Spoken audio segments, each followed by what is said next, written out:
जय श्री राम, जय बागेश्वर धाम। बागेश्वर धाम सरकार, पूज्य सरकार के कुछ दिनों पहले पूज्य सरकार के बागेश्वर धाम सरकार के पिताजी के गुरु ने कहा था कि इनके विवाह में बिल्कुल नहीं पड़ना, इनका विवाह होना अथवा नहीं होना ये तो विधाता ही तय करेगा। परंतु बागेश्वर धाम सरकार, पूज्य सरकार की जब वह गुरु ने ऐसी बात की थी तो कुछ अच्छी खासी वायरल हो गई थी वीडियो, क्योंकि बागेश्वर सरकार, पूज्य सरकार के विवाह को लेकर वो भी मना करते हैं, क्योंकि वह विवाह के बंधन में अभी कुछ दिन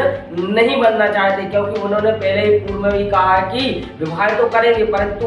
अभी कुछ दिनों टाइम लेकर बाद में करेंगे। और कुछ भक्त भी कमेंट कर रहे हैं कि बागेश्वर सरकार का विवाह नहीं होना चाहिए, आखिरकार क्यों नहीं होना चाहिए, तो आप भी कमेंट करके बताना। तो हाँ, वीडियो में आप नए आए हो तो चैनल पे नया हो तो प्लीज चैनल को सब्सक्राइब कर ले और बेल आइकन जरूर प्रेस कर ले, जिससे कि आने वाला नोटिफिकेशन आप तक पहुंच सके। तो आइए चलते हैं विवाह के लेकर थोड़ा सा टॉपिक है, क्योंकि कुछ लोगों का कहना है कि बागेश्वर सरकार, पूज्य सरकार खुद के लिए, अपने लिए ही टाइम नहीं निकाल पाते। आखिरकार वह खुद के लिए भी टाइम बहुत ही सोच सोच कर वह निकाल पाते हैं, तो वह माता पिता को भी वह पूज्य सरकार टाइम नहीं दे पाते। उन्होंने एक वीडियो में कहा था कि मेरे माता पिता को भी मैं टाइम बहुत ही कम, क्योंकि कथाओं में, दिव्य दरबार में भक्तों का मिलना, नेताओं से मिलना, वह अभिनेताओं से मिलना, नायकों से मिलना, महानायकों से मिलना, तो पूज्य सरकार का लगभग पूरा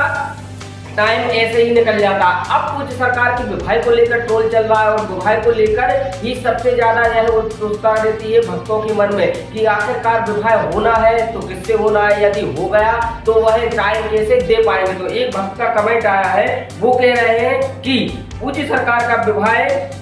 नहीं होना चाहिए, आखिरकार क्यों नहीं होना चाहिए। ये भक्त क्या मानो यह अपनी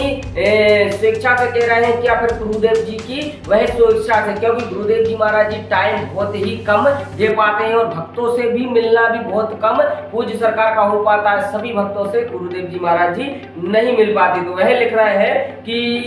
इनको समझ में नहीं आता, जिस लड़की के पास अपने खुद के खाने सोने और समय नहीं है, दूसरे की लड़की को सुख चैन कैसे दे पाएंगे। सिर्फ पैसा ही नहीं, इतना ही ना भाई, कथा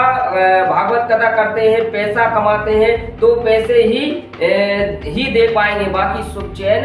नहीं दे पाएंगे। तो अर्थात इनका कहना कहीं ना कहीं एक तरीके से बिल्कुल सही बोल रहा है, क्योंकि इनका कहना बिल्कुल ही जायजेबल हो रहा है कि आखिरकार गुरुदेव जी महाराज जी कुछ टाइम अपने लिए भी नहीं निकाल पाते। वह एक एक क्षण पूज्य सरकार देशभक्त के लिए, देशभक्ति के लिए और वह बागेश्वर सरकार के जो भक्त आते हैं उनके लिए टाइम पूज्य सरकार निकाल लेते हैं, बाकी नहीं दे पाते। अब ये आगे लिखते हैं कि यह नहीं है कि जिंदगी की दूसरी चीज नहीं है, यह आज खाए नहीं क्या प्याज लहसुन खाने का खाना खाया। आजकल की लड़कियां अपने पति के साथ शादी होती है तो बाहर जाती है, हनीमून पर जाती है, तमाम वह खर्चे करती है, तमाम वह एंजॉय मस्ती करती हैं। तो अब वह पूज्य सरकार को इस तरीके जब उन्हें खुद का ही टाइम नहीं मिल पा रहा, खुद को भी क्षण भर के लिए, अपने माता पिता को टाइम बहुत ही मतलब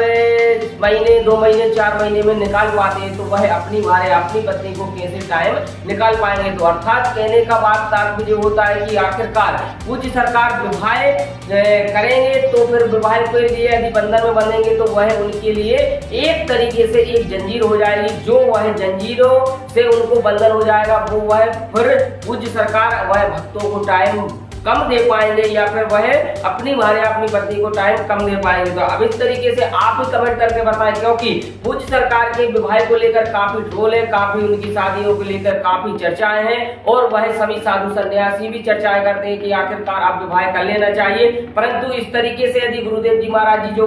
कथाओं में और दिव्य दरबारों में और तमाम व्यस्त रहते हैं, तो इस तरीके से यदि वो टाइम अपनी पत्नी को नहीं निकाल पाएंगे और अपनी वह